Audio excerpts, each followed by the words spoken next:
Hello મિત્રો, good morning. સ્વાગત છે આજના નવા વ્લોગમાં. મિત્રો આશા રાખું છું આપ સૌની તબિયત સારી હશે. મિત્રો આજે સવારમાં જઈ રહ્યા છે ખેતરે. મિત્રો ખેતર અમે વચ્ચે ચાસ કાઢવાના છે અને ઉબાર બનાવવાના છે. તો મિત્રો અમે જુગાડ બનાવી લીધો છે કલ્ટિવેટર સાથે.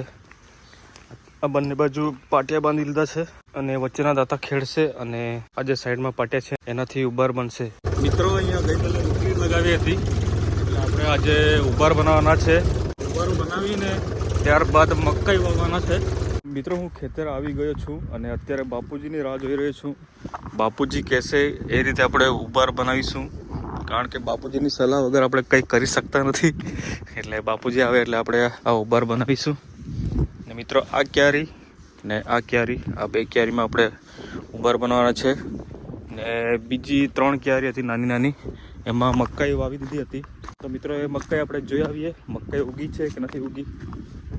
વાહ વાહ મિત્રો, જોઈ શકો છો મકાઈ ઉગી નીકળી છે. કેવી સરસ મજાની દેખાઈ રહી છે. આ જોઈ શકો છો મિત્રો. વાહ જબરજસ્ત મિત્રો. મકાઈ આ ક્યારીને પહેલી એક બાજુવાળી છે. આ નાની નાની ક્યારી બનાવેલી છે.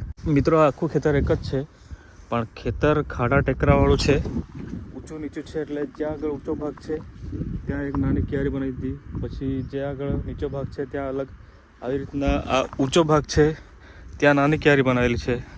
પછી આ નીચો ભાગ આવી ગયો. આ જોઈ શકો છો મિત્રો, આ એકદમ મેં નીચે આવી ગયો અને આ ઊંચો ભાગ. આવી રીતે ખેતરમાં નાની નાની ક્યારી બનાવેલી છે. બાકી મિત્રો આ ખેતર તો એક જ છે. મિત્રો બાપુજી આવી ગયા છે એટલે બાપુજી આપણને કહેશે એ રીતે આપણે ઉબાર બનાવીશું.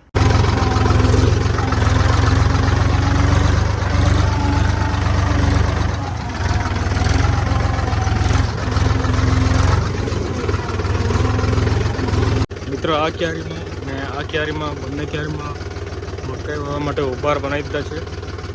મિત્રો ઉબાર બનાવીને જાય છે ઘરે.